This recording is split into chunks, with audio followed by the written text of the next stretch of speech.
আজকে কথা বলবো আমাদের শিক্ষকদের বেতন নিয়ে। বিশেষ করে উদাহরণ হিসেবে আমি প্রাথমিক বিদ্যালয়ের শিক্ষক যারা আছেন তাদের বেতনের বিষয়টি নিয়েই কথা বলবো এবং একই সাথে অন্যান্য পর্যায়ের শিক্ষক যারা আছেন এটি তাদের জন্য প্রযোজ্য হবে। আমরা কি জানি এই মুহূর্তে বাংলাদেশে প্রাথমিক শিক্ষকদের শুরুর বেতন, মানে চাকরিতে যখন তারা প্রবেশ করেন সেই শুরুর বেতনটা কত? এই মুহূর্তে বেতনটা হলো 20,825 টাকা।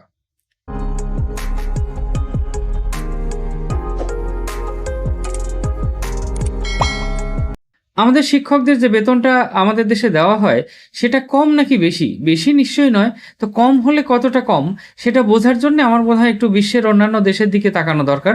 আমি বেশ আগে আরেকটি ভিডিও বানিয়েছিলাম শিক্ষকদের বেতন করি এবং অন্যান্য পেশাগত যে সুযোগ সুবিধা এসব নিয়ে, মানে সুবিধা নয় আসলে অসুবিধা এসব নিয়ে। তো ভিডিওটি আছে, আমি লিংক দিয়ে দিচ্ছি, আপনারা লিংক দেখে ভিডিওটা দেখে নিতে পারবেন চাইলে। অন্যান্য দেশের কথা, অন্যান্য উন্নত দেশ, অন্যান্য পৃথিবীর অন্যান্য দেশের কথা একদম বাদ দিলাম। শুধু এশিয়ার মধ্যে শিক্ষকদের বেতনের কথা চিন্তা করলে, আমি বলছি প্রাথমিক শিক্ষকদের বেতনের কথা চিন্তা করলে বাংলাদেশের অবস্থান হলো 45তম। তার মানে আমাদের অবস্থানটা বেশ পেছনে। আর দক্ষিণ এশিয়ার মধ্যে যদি আমরা দেখি, দক্ষিণ এশিয়ার মোট 8টি দেশ, এই 8টি দেশের মধ্যে বাংলাদেশে শিক্ষকদের বেতন সর্বনিম্ন থেকে একটু আগে, মানে আফগানিস্তান আমাদের নিচে আছে, সার্কের যে বাকি 7টা দেশ সবাই কিন্তু আমাদের উপরে। এমনকি নেপাল, পাকিস্তান যাদের জিডিপি আমাদের থেকে অনেক কম, তারাও কিন্তু আমাদের থেকে উপরে। আমি মূলত আজকে কথা বলবো 10টি বিষয় নিয়ে। আমার 10টি যুক্তি আপনাদের সামনে উপস্থাপন করব। আমার যুক্তিগুলো হলো এই 10টি কারণে আমাদের দেশে শিক্ষকদের বেতন বাড়ানো দরকার। তো এই যুক্তিতে যাওয়ার আগে, এবং আমি একটা একটা করে বলবো সবগুলোই, তার আগে যাওয়ার আগে আমি দেখে আসি অন্যান্য দেশে কোথায় কীরকম বেতন দেওয়া হয় শিক্ষকদের। বিশ্বের সব থেকে ধনী দেশ লুক্সেমবার্গ, আমরা সবাই জানি, ইউরোপের একটি দেশ যাদের পার ক্যাপিটা ইনকাম হলো পৃথিবীতে হাইয়েস্ট। এবং সেখানে প্রাথমিক পর্যায়ের একজন শিক্ষকের শুরুর বেতন হলো, আমি দেখে বলি যেন ভুল না হয়, 7,22,440 টাকা, যেটা হলো বাংলাদেশের শিক্ষকদের বেতনের তুলনায়, প্রাথমিকের কথা বলছি, আবারও বলছি, 35 গুণ বেশি। আচ্ছা, ধরে নিলাম লুক্সেমবার্গ অনেক ধনী দেশ, সেখানে শিক্ষকদের বেতন বেশি হবে, এটাই খুব স্বাভাবিক। আচ্ছা, আরেকটু পরে আসি, আমেরিকাতে আসি। আমেরিকা বা বাংলা বিশ্বের 1 নম্বর অর্থনীতি, কিন্তু সব থেকে ধনী দেশ নয় পার ক্যাপিটা ইনকামের জায়গা থেকে। তো আমেরিকাতে শিক্ষকদের, প্রাথমিক শিক্ষকদের, আবারও বলছি, শুরুর বেতন হলো বাংলাদেশি টাকায় হবে 6,53,670 টাকা, যেটিও বাংলাদেশের প্রাথমিক শিক্ষকদের বেতনের তুলনায় 33 গুণ বেশি। এবার যদি আমি সবগুলো দেশের বেতনের দিকে যাচ্ছি না, এবার যদি আমরা এশিয়াতে চলে আসি, এশিয়াতে সব থেকে বেশি বেতন দেওয়া হয় হলো সাউথ কোরিয়াতে।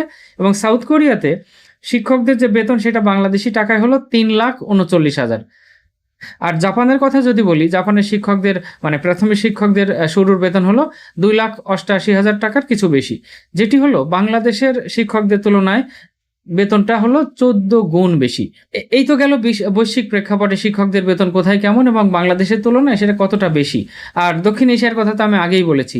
তাহলে কি বুঝতে পারছেন আমাদের দেশের শিক্ষকদের বেতন আসলে কতটা কম? এখানেই কিন্তু একটা কথা থেকে যায়, এবং আমি আপনাদেরকে দেখাচ্ছি যে আপনারা যে গ্রাফটা দেখতে পাচ্ছেন, এখানে দক্ষিণ এশিয়ার সবগুলো দেশের 2024 সালে পার ক্যাপিটা ইনকাম কাদের কত ছিল সেটা এখানে দেখাচ্ছে। তো এই পার ক্যাপিটা ইনকামের দিকে যদি তাকান, নেপাল কিন্তু আমাদের থেকে অনেক পেছনে, আমাদের থেকে প্রায় অর্ধেক। অথচ নেপালের শিক্ষকদের বেতন আমাদের শিক্ষকদের তুলনায় কিন্তু ডাবলেরও বেশি। আর ইন্ডিয়া এবং বাংলাদেশ আমাদের পার ক্যাপিটা ইনকাম একদম কাছাকাছি। তারপরেও ইন্ডিয়ায়, বিশেষ করে আমি পশ্চিমবঙ্গের উদাহরণ দিয়েছি, সেখানে শিক্ষকদের বেতন কিন্তু আমাদের শিক্ষকদের বেতনের তুলনায় দ্বিগুণেরও বেশি। তাহলে কি এবার বুঝতে পারছেন আমাদের শিক্ষকদের আমরা যে বেতনটা দিই সেই বেতনে তাদের পক্ষে কতটা চলা সম্ভব, তাদের জীবন মান কতটা উন্নত করা সম্ভব এই বেতন দিয়ে। এবং একেবারেই আমার ব্যক্তিগত অভিজ্ঞতা থেকে, আমি হাজার হাজার শিক্ষকের সাথে কাজ করেছি এবং আমি সার্বক্ষণিকভাবে অনেক শিক্ষকের সাথে যুক্ত আছি, সবসময়ই তাদের সাথে কথা হয়। এবং আমার নিজের দেখা, বাংলাদেশে আমি সঠিক পার্সেন্টেজটা বলতে পারবো না, কিন্তু বাংলাদেশে প্রাথমিক পর্যায়ের শিক্ষক যারা আছেন, অন্যান্য পর্যায়ের ক্ষেত্রেও সেটি প্রযোজ্য, আমি প্রাথমিকের কথাই যদি বলি, বহু শিক্ষককে আমি দেখেছি যারা শিক্ষকতার পাশাপাশি অন্যান্য কিছু করেন, হয়তো কোনো না কোনো ব্যবসা করেন, বাজারে হয়তো দোকান আছে, না হলে প্রাইভেট টিউশন করেন। আবার দেখা যায় স্বামী স্ত্রী দুজনে হয়তো চাকরি করেন, সেক্ষেত্রে তাদের কোনো রকমে পুষিয়ে যায়, না হলে হয়তো বাপদাদা সহায় সম্পত্তি আছে, সেগুলো থেকে একটা আয়ের একটা বড় উৎস সেখান থেকে আসে, সব মিলিয়ে তাদের চলে যায়। কিন্তু কাউকে যদি শুধু বেতনের উপর নির্ভর করে সংসার চালাতে হয়, এই বেতনে, এই বাজারে, এই দ্রব্যমূল্যের ঊর্ধ্বগতির বাজারে একজন চাকরি করলে এই টাকাতে কোনোভাবেই একটা সুন্দর জীবনযাপন করা সম্ভব নয়। আর দুইজনে চাকরি করলেও যথেষ্ট চাপের মধ্যে তাদের চলতে হয়। আমার কথা হলো, একজন শিক্ষক যিনি বিএমএ পাশ করে প্রাথমিকের শিক্ষক হয়েছেন, তিনি তো আশা করতেই পারেন, এবং এখন বিশ্ববিদ্যালয় থেকে পাশ করা অনেক মানুষ কিন্তু প্রাথমিকের শিক্ষক হিসেবে যোগদান করছেন। তো তারা তো একটা মোটামুটি একটা স্ট্যান্ডার্ডের জীবন আশা করতেই পারেন।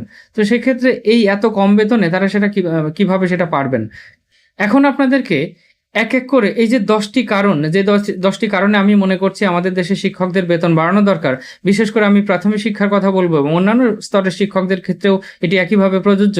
তো এই 10টি কারণ আপনাদেরকে এক এক করে বলবো, কিন্তু এই সবগুলো কারণের গোড়ার কারণ হলো, আমি শিক্ষার যে গুণগত মান, তার জন্য আমাদের চেষ্টার অন্ত নেই, কিন্তু শিক্ষার গুণগত মান নিশ্চিত করতে গেলে শিক্ষকদের বেতন বাড়ানো যে দরকার, সেই আলোকেই আমি 10টি কারণের কথা বলবো। এবং 10টি কারণের মধ্যে প্রথম কারণটি হলো অ্যাট্রাক্টিং হায়ার কোয়ালিটি ক্যান্ডিডেটস। আমি যদি শিক্ষকদের বেতন বাড়াতে পারি, আমি যদি বেতন তাদের পে স্কেলে আমি যদি আর একটু আপগ্রেড করতে পারি, অথবা আলাদা একেবারে স্বতন্ত্র বেতন স্কেল শিক্ষকদের জন্য করতে পারি, যে বেতনটা পেলে বাংলাদেশের প্রেক্ষাপটে আমাদের জীবন মান একটা নির্দিষ্ট স্ট্যান্ডার্ডে রাখতে গেলে যে খরচ হয়, সেই বিবেচনায় যদি আমরা একটা বেতন রাখতে পারি, তাহলে বিশ্ববিদ্যালয় থেকে পাশ করা আমাদের মেধাবী শিক্ষার্থীরা অনেকেই প্রাথমিক পর্যায়ে শিক্ষক হতে চাইবেন এবং অত্যন্ত আনন্দের সাথে খুশি মনে তারা এই চাকরিটা করবেন। এখন অনেকেই আসেন, হয়তো দেশে চাকরি নেই, বাধ্য হয়ে এখানে জয়েন করেন, এরপরে অন্য কোথাও চলে যাওয়ার চেষ্টা করেন। যারা চলে যান তারা তো ভালোই চলে যান, না যারা যেতে পারেন না তারা হয়তো হতাশা নিয়ে প্রাথমিক বিদ্যালয়ে শিক্ষক হিসেবে থেকে যান।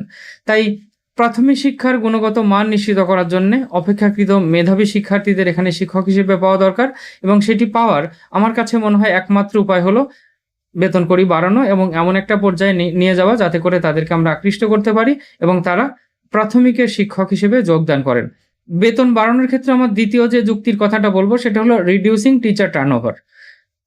আপনারা সবাই জানেন, বাংলাদেশে প্রাথমিক শিক্ষায় আমাদের প্রায় 4 লাখের কাছাকাছি সরকারি প্রাইমারি স্কুলে টিচার আছেন, এবং 4 লাখের কাছাকাছি মানে 3,85,000-এর মতো। এর মধ্যে 1 লাখের উপরেই শিক্ষক আছেন যাদের বয়স হলো 25 থেকে 35। তার মানে সরকারি চাকরির বয়স হলো 32 বছর। তার মানে 25 থেকে 32 বছরের বয়সী যারা আছেন তারা কম বেশি সবাই হয়তো অন্যান্য চাকরির জন্য চেষ্টা করবেন, এবং অন্যান্য কোনো চাকরি পেয়ে গেলে তারা চলেও যাবেন। তার মানে আমরা যাদেরকে রিক্রুট করেছি এখান থেকে একটা ভালো অংশ কিন্তু তারা অন্য চাকরি পেয়ে চলে যাবেন। আমি যদি বেতনটা বাড়াতে পারতাম তাহলে এই মানুষদেরকে আমি ধরে রাখতে পারতাম। আমি আগেই বলেছি যে নতুন বেতন বাড়ালে নতুন যারা আসবেন অপেক্ষাকৃত মেধাবীদেরকে আমরা শিক্ষক হিসেবে নিয়োগ দিতে পারবো। একই সাথে যারা আছেন বেতনটা বাড়াতে পারলে তারা থেকে যেতেন, তারা অন্যান্য চাকরিতে চলে যেতেন না, এবং তাতে করে টিচার টার্নওভারটা অনেক কমে যেত, এবং আমরা যারা প্রাইমারিতে যোগদান করেছেন তাদেরকে আমরা ধরে রাখতে পারতাম। এবং আমাদের শিক্ষক স্বল্পতা যেটি সবসময়ই থেকে যায়, তার কারণ আমরা নিয়োগ করি একদিকে, আরেকদিকে অনেকে চাকরি ছেড়ে চলে যায়, রিটায়ারমেন্ট তো করাই, ওটা স্বাভাবিক নিয়মে হয়, সবসময়ই শূন্য পদ থেকে যায়। তো বেতন বাড়াতে পারলে এই শূন্য পদের এই যে ঘাটতিটা বোধহয় আমরা অনেকখানি পূরণ করতে পারতাম।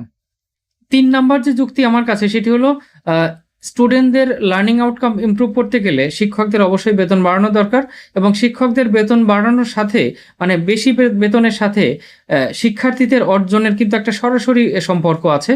তো আমরা যদি শিক্ষকদের বেতন বাড়াতে পারি তাহলে এই যে অপেক্ষাকৃত মেধাবী শিক্ষক আমরা পাবো, এবং যারা আছেন তারা খুশি মনে কাজ করবেন, এবং এই মোটিভেশন এবং তাদের অন্যান্য আরেকটা কাজ করে সংসার চালাতে হবে সেই সেই সেই তাড়না তাদের মধ্যে থাকবে না। তার মানে তারা শতভাগ মনোযোগ দিয়ে প্রাথমিকে তাদের সেবাদান করতে পারবেন, এবং সব মিলিয়ে মোটিভেটেড টিচার, এবং তাদের অন্যান্য কোনো কাজ করতে হচ্ছে সেরকম প্রেশার নিতে হচ্ছে না। এইরকম একটা অবস্থায় শিক্ষকদের কাছ থেকে আমরা আরো বেশি ভালো আউটপুট পাবো অপেক্ষাকৃত মেধাবী শিক্ষকদের নিয়োগ দেওয়ার মাধ্যমে। সব মিলিয়ে এই সামগ্রিকভাবে কিন্তু এটা আমাদের শিক্ষার্থীদের যে শিখন ফল অর্জন সেখানে অনেক বেশি কন্ট্রিবিউট করবে। শিক্ষকদের বেতন বৃদ্ধির ক্ষেত্রে আমার যে 4 নাম্বার যুক্তি সেটি হলো motivating teachers performance and commitment. এই কথাগুলো ঘুরে ফিরে আগেও চলে এসছে।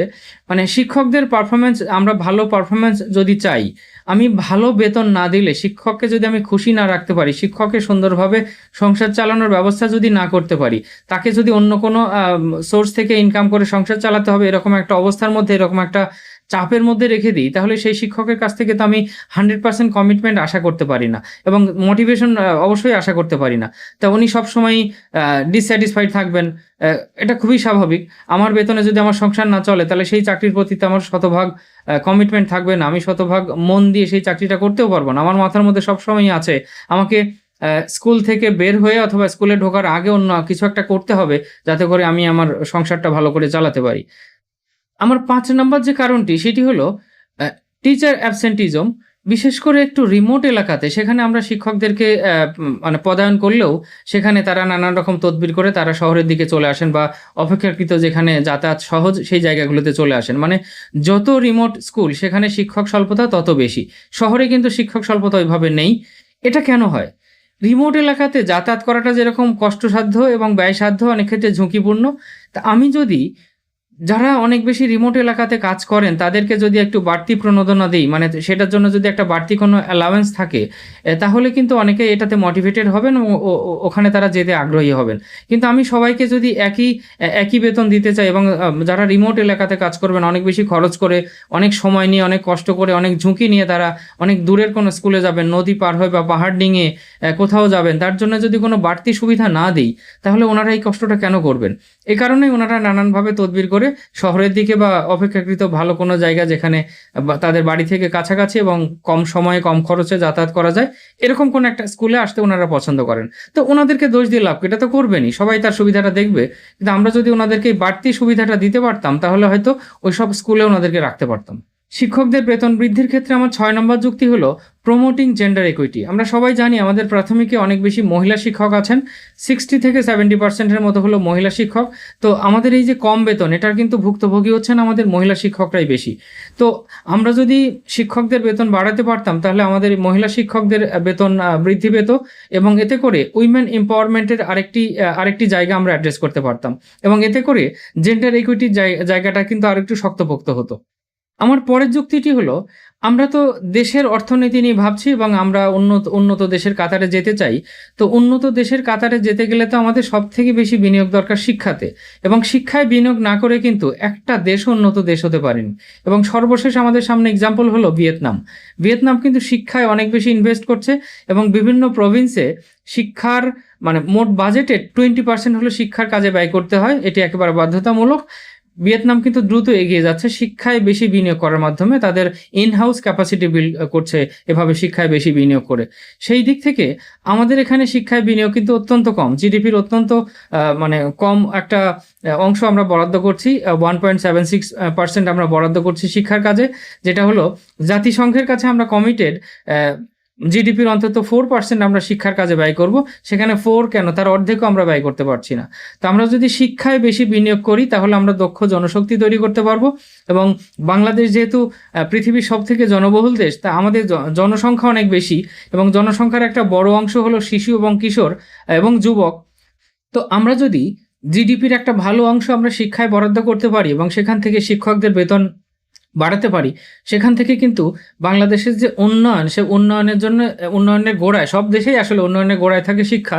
তো শিক্ষায় আমরা অনেক বেশি বিনিয়োগ করে শিক্ষার মান উন্নত করতে পারবো, এবং শিক্ষার মান উন্নত করার মাধ্যমে আরও বেশি দক্ষ জনশক্তি তৈরি করে দেশের চাহিদা পূরণ করতে পারবো, এমনকি বিদেশে আমরা আমাদের জনশক্তি রপ্তানি করতে পারবো, এবং সেখান থেকে আমরা অনেক বেশি রেমিটেন্স আমরা আনতে পারবো।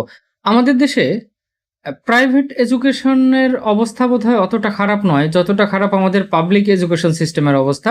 তা আমরা যদি শিক্ষকদের বেতন বাড়াতে পারি, শিক্ষকদের জীবন মানে উন্নতি আনতে পারি, শিক্ষকরা অনেক বেশি মোটিভেটেড হন, কমিটেড হন তাদের কাজের ব্যাপারে, তাহলে কিন্তু আমরা আমাদের পাবলিক এডুকেশন সিস্টেম এটাকে অনেক উন্নততর করতে পারবো। এবং দেশের বেশিরভাগ মানুষ কিন্তু পাবলিক এডুকেশন সিস্টেমের প্রোডাক্ট, আমি নিজেও পাবলিক এডুকেশন সিস্টেমের প্রোডাক্ট।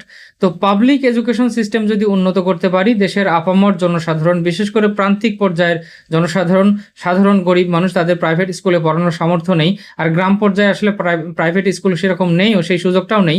তা আমরা যদি পাবলিক এডুকেশন সিস্টেমটাকে ডেভেলপ করতে চাই, তার জন্যও কিন্তু শিক্ষকদের বেতন বাড়ানো দরকার। মানে পাবলিক স্কুলে যে সমস্ত শিক্ষক আছেন, সরকারি স্কুলে যে সমস্ত শিক্ষক আছেন, তাদের বেতন বাড়ানোর মাধ্যমে আমরা পাবলিক এডুকেশন সিস্টেমটাকে উন্নততর করতে পারি। আসলে আরো অনেক কিছু করতে হবে উন্নত করার জন্য, কিন্তু শিক্ষকদের বেতন বৃদ্ধি অন্যতম একটি উপায়, যাতে করে আমরা পাবলিক এডুকেশন সিস্টেমকে উন্নততর করতে পারি।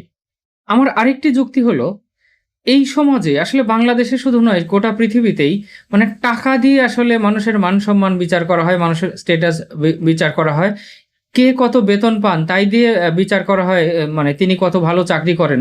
তো আমাদের শিক্ষকদের বেলায় মোটামুটি একটা ব্র্যান্ডিং হয়ে গেছে, শিক্ষক মানেই গরিব, শিক্ষক মানেই কম বেতন, শিক্ষক মানেই উনি খুব সাদামাটা একটা জীবনযাপন করবেন। তো এরকম একটি ব্র্যান্ডিং যখন হয়েছে, তখন শিক্ষকদেরও সামাজিকভাবে তাদের মান মর্যাদা, আগে কিন্তু টাকায় দিয়ে সবকিছু বিচার করা হতো না, এখন যেভাবে হোক না কেন, যে সামাজিক অর্থনৈতিক প্রেক্ষাপটে হোক না কেন, টাকা দিয়েই সবকিছু বিচার বিবেচনা করা হয়। তো শিক্ষকদেরও সামাজিক মানের দিকটা চিন্তা করলে তারা কিন্তু আগের যে কোনো সময়ের তুলনায় অনেকখানি নিচে নেমে গেছেন, বিশেষ করে পাবলিক এডুকেশন সিস্টেমে যারা শিক্ষক হিসেবে আছেন। তো শিক্ষকদের বেতন বৃদ্ধি করতে পারলে সামাজিকভাবেও তাদের একটি উন্নততর মর্যাদার জায়গাটা নিশ্চিত হতো, এবং সেই জায়গাটি নিশ্চিত হলে এটিও কিন্তু তাদের জন্য সম্মানের বিষয় এবং তাদের জন্য মোটিভেশনের বিষয়, এবং এটিও তৈরি হলে সামাজিকভাবে তাদের যে গ্রহণযোগ্যতা, সেই গ্রহণযোগ্যতা বর্তমান অবস্থার তুলনায় আরও বাড়তো, এবং সেটি বাড়লে আমরা সবাই কিন্তু সেখান থেকে উপকৃত হই তাদের ভালো সার্ভিস দেওয়ার মাধ্যমে। শিক্ষকদের বেতন বৃদ্ধি, এটার পেছনে আমার আরেকটি শক্ত যুক্তি হলো, মানে আমার হিসেবে শক্ত যুক্তি, আমি ধরে নিচ্ছি আমাদের দেশে আমাদের যে শিক্ষানীতি সেটি হলো বিশ্বে 1 নাম্বার। আমি ধরে নিচ্ছি আমাদের দেশে যে কারিকুলাম সেটি হলো বিশ্বের 1 নাম্বার। আমরা যে পাঠ্য বই তৈরি করেছি সেটাও হলো বিশ্বে 1 নাম্বার। আমাদের শিক্ষা ব্যবস্থাপনা যেটি একেবারে সেন্ট্রাল লেভেল থেকে শুরু করে ফিল্ড লেভেল, আমি ধরে নিচ্ছি এটিও বিশ্বের 1 নাম্বার। এই সবই হলো বিশ্বের 1 নাম্বার, কিন্তু শিক্ষকদের বেতন করি কম, এবং তার কারণে আমরা দুর্বল শিক্ষক পাচ্ছি। তার মানে সবই সেরা যদি হয়ও, তারপরে যদি শিক্ষকের বেতন কম থাকে, সেখানে অপেক্ষাকৃত কম মেধাবী মানুষ শিক্ষকতা পেশায় আসবেন এবং শিক্ষকতা পেশায় থেকে যাবেন, তাহলে সব উন্নত, মানে উন্নত শিক্ষানীতি, উন্নত কারিকুলাম, উন্নত শিক্ষা ব্যবস্থাপনা, উন্নত অবকাঠামো, এই সব উন্নত থেকেও কিন্তু শিক্ষার মান সঠিক, মানে গুণগত শিক্ষার মান আমরা অর্জন করতে পারবো না যদি শিক্ষক ডিমোটিভেটেড থাকেন, যদি শিক্ষকের বেতন করি কম হয়, শিক্ষককে যদি আমরা কষ্টে রাখি, তাহলে কিন্তু শিক্ষার মান কোনোভাবে নিশ্চিত করা সম্ভব নয়। তাই এই যুক্তিতে হলেও অন্তত আমাদের শিক্ষকদের বেতন করি বাড়ানো উচিত, যাতে করে একটা সম্মানজনক জায়গায় সেটি যায়। এই তো গেল আমার যুক্তি, আপনাদের সামনে উপস্থাপন করলাম শিক্ষকদের বেতন কেন বাড়ানো দরকার। এর বাইরে হয়তো আরও অনেক যুক্তি আছে, আপনারা সেই যুক্তিগুলো নিয়ে ভাবুন। আপনারা সবাই ভালো থাকবেন। আমার আলোচনা এতক্ষণ ধরে শোনার জন্য আপনাদেরকে অসংখ্য ধন্যবাদ। সবার ভালো হোক, জগতের কল্যাণ হোক।